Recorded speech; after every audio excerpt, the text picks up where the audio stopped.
肖战工作室昨天又电影包场了，这一次包场的电影是成龙的《龙马精神》。肖战和成龙之前合作过舞台，可见双方的关系不止于舞台上的合作。如果是萍水相逢，还不至于包场电影，肯定是关系还不错。上次肖战工作室包场翁子光导演的《风再起》时，翁导还去肖战的《如梦》现场观看过他的演出，可见翁子光导演和肖战私下关系也非常不错。再有就是微博之夜的时候，正午的老板侯洪亮从肖战面前走过，两个人之间的互动也显示二人之间绝对是熟识的。肖战在影视圈看来人缘非常不错，大家也可以更加放心。肖战斗罗大陆已经播完2年了，却突然刷屏，矩阵式的发言加上精心准备的小表格，如此整齐地夸一个2年前开播的斗罗大陆，这是想干什么？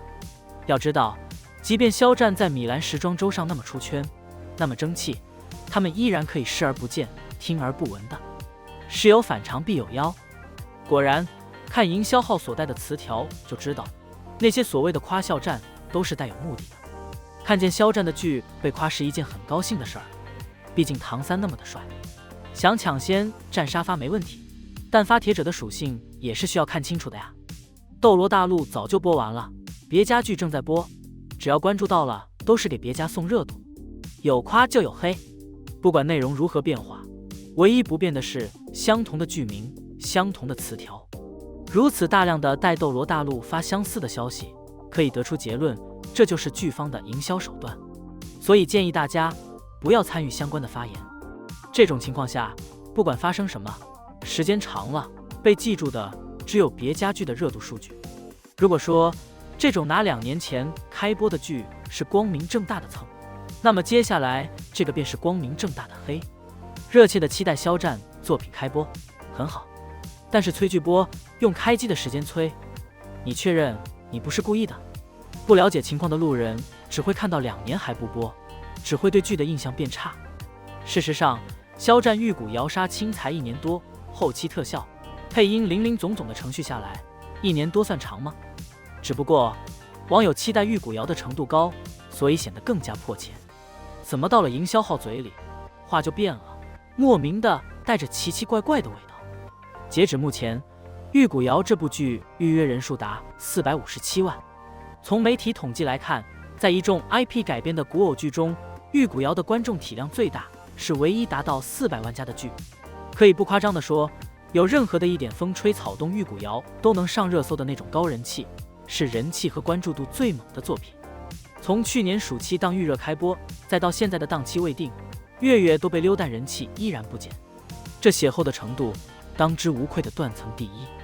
用榜单似乎不够敏感，那么我们换个思路，试想一下，如果玉骨遥是电影，平均1张票50元，就是2个多亿的预约；如果一个人平均买2张票，就是4个多亿的票房。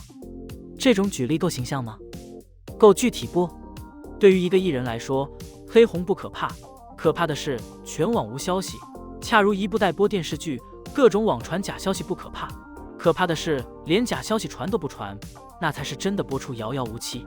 曾几何时，肖战的《狼殿下》经常性定档又悄无声息，最终被粉丝们戏称狼来了，可最终等到余生请多指教，各种网传播出，虽然时间一拖再拖，可毕竟还是让大家看到顾味了。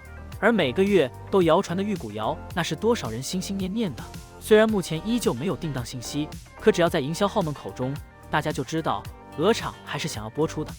奈何之前梦中的那片海似乎一直没什么动静。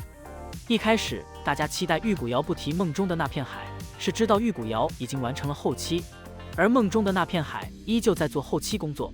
可随着玉骨遥一次次被传播出而无信息，梦中的那片海也早已完成了制作，更是入选北京市重点选题规划片单。可以说这部作品随时都可以上线。也正是因为播出在即，营销号不敢随便爆料，谁也不想爆料之后下一秒被打脸，这部作品也就一直没有丝毫动静。而今梦中的那片海终于进入了网传宣传期，就是营销号们口中终于有了这部剧何时播出的猜测了。根据网传，梦中的那片海会采用北京卫视与东方卫视双台联播上新的形式，播出时间大概在4月23日或4月26日左右。到了4月20日会有终极预告出来，肖战已经录制了发布会，到时候会放出来。且不说这个消息的真假，就单纯营销号们造谣开始带着梦中的那片海了，就是一个好消息。这代表着这部作品已经有胎动了，不再是全网无信息，甚至连个造谣的都没有。那只能说明真的没有任何念想了。其实看到梦中的那片海播出消息传来，粉丝们都是抱有看戏的心态来的，毕竟前有玉骨遥让大家失望太多次了。虽然大家不会减少对肖战作品的喜爱，可一次次的期待播出，却一次次失望，也让大家对于肖战作品网传的回应变成骗我可以，注意次数了。而今换成梦中的那片海，粉丝们也不会认为这是真的，只不过是对于作品终于被营销号们放在网传播出名单中的期待罢了。再不济，那就等等吧，看看4月20日梦中的那片海究竟会不会有预告播出，看看4月23日这部作品究竟会不会上线。抱有期待，却不盲目相信。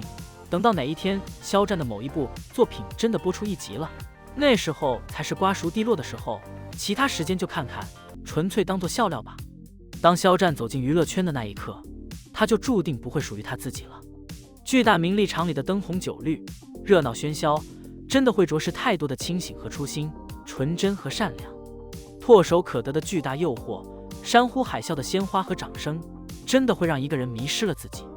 从默默无闻的18线小爱豆，到爆火亚洲的当红明星，到跌入人生的谷底挣扎10个月有余的倒霉蛋，到一步步走出人生的寒冬，攀到了人生的更高峰的东方巨星。肖战最难的就是他看透一切的清醒和震撼人心的自律。现在的他是万人瞩目的焦点，是一举一动都会引起巨大关注的巨星，这就注定了他永远不可能做那个随心所欲的他自己。他背负了太多人的爱和仰望。最近一段访谈里，我们也能看到他的迷茫和他不愿妥协的倔强。访谈里说，有一些声音担心他会破坏曾经的形象，他也不想留长一点的头发，妆造时也不想保留刘海。团队总是会和他说，你听听大家的声音，你那样更好看。有时候他故意把自己弄得粗糙一些，的确会有人生气，而且是很多人生气。有时还会有外界的声音对他说，你不要健身。这张脸是他的，却有无数人看着，无数人提要求。这张镜子里的脸，肖战看着他，有时想他是自己的，又好像也是其他人的。肖战明白自己身负的责任和期待，他知道有无数人在他的身上投射了自己的需要样子，他早已经不是那个随心所欲的自己了。每一句话都要想好了才可以说，每一件事都要想好了才可以做。